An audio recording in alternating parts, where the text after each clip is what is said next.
मोहम्मद सल्लल्लाहु अलैहि वसल्लम अपनी गुनहगार उम्मत के लिए कयामत के दिन कैसे सिफारिश करेंगे, और वह मुसलमान जो अपने गुनाहों की वजह से जहन्नुम में पहुंच जाएंगे, उन्हें किस तरह जहन्नुम से बाहर निकाला जाएगा।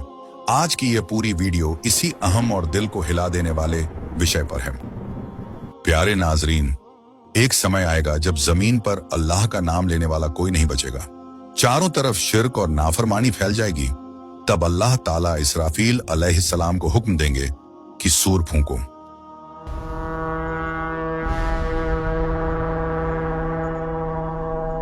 कुरान में अल्लाह ताला ने कई जगह कयामत के खौफनाक मंजरों का जिक्र फरमाया है।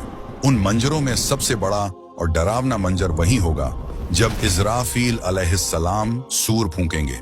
ये सूर ऐसा होगा कि आसमान और जमीन की हर मखलूक कांप उठेगी। कुरान में अल्लाह फरमाते हैं, जब सूर फूंका जाएगा तो आसमान और जमीन में मौजूद हर चीज बेहोश हो जाएगी, सिवाय उसके जिसे अल्लाह चाहे। यह पहला सूर दुनिया के खत्म होने का ऐलान होगा। पहाड़ रेत की तरह उड़ जाएंगे, समुंदर उबल पड़ेंगे, आसमान फट जाएगा और हर चीज मिट जाएगी। फिर अल्लाह के हुक्म से दूसरा सूर फूंका जाएगा। यह वह लम्हा होगा जब जमीन अपने अंदर छुपे हुए तमाम इंसानों को बाहर निकाल देगी। रसूलुल्लाह ने फरमाया, अल्लाह आसमान से एक खास पानी बरसाएगा और इंसान उस पानी से ऐसे उगेंगे जैसे जमीन से घास उगती है। हजरत आयशा रजी अल्लाहु अन्हा फरमाती है, मैंने रसूलुल्लाह को कहते हुए सुना कि कयामत के दिन लोग नंगे पांव, बिना कपड़ों के और बिना खतना किए हुए उठाए जाएंगे और मैदान हश्र की तरफ ले जाए जाएंगे। मैंने अर्ज किया, या रसूल अल्लाह, क्या मर्द और औरतें सब एक साथ होंगे? क्या वे एक दूसरे को देखेंगे?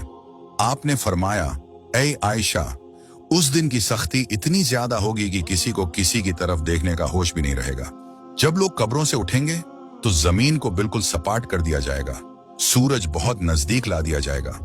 डर और घबराहट का ऐसा माहौल होगा कि हर इंसान सिर्फ अपने आमाल के अंजाम के बारे में सोचेगा। पुरानी जमीन खत्म कर दी जाएगी और अल्लाह एक नई सफेद और चपटी जमीन पैदा करेंगे, जिस पर ना कोई पहाड़ होगा, न दरख्त और ना कोई गड्ढा। इसके बाद सब लोग मैदान महशर की तरफ बढ़ेंगे। हदीसों में आता है, लोग अलग अलग हालत में होंगे। कुछ लोग शानदार सवारियों पर होंगे। ये वे लोग होंगे जो दुनिया में अल्लाह के नेक बंदे थे। कुछ लोग पैदल चल रहे होंगे।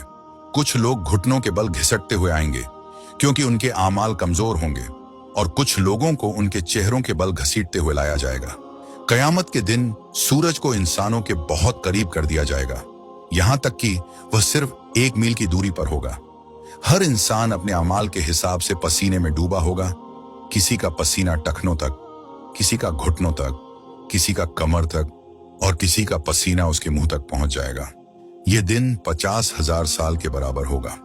उस समय लोग आपस में कहेंगे, क्या तुम नहीं देखते कि हम किस हालत में हैं? क्यों ना किसी ऐसे शख्स को ढूंढा जाए जो हमारे लिए अल्लाह से सिफारिश करे। सबसे पहले लोग हजरत आदम अलैहिस्सलाम के पास जाएंगे और कहेंगे, आप हमारे पिता हैं। अल्लाह ने आपको अपने हाथ से बनाया, अपनी रूह फूंकी, फरिश्तों से सजदा करवाया। क्या आप हमारे लिए सिफारिश करेंगे? हजरत आदम अलैहिस्सलाम कहेंगे, आज मेरा रब बहुत गजब में है, मुझे अपनी जान की फिक्र है, तुम किसी और के पास जाओ।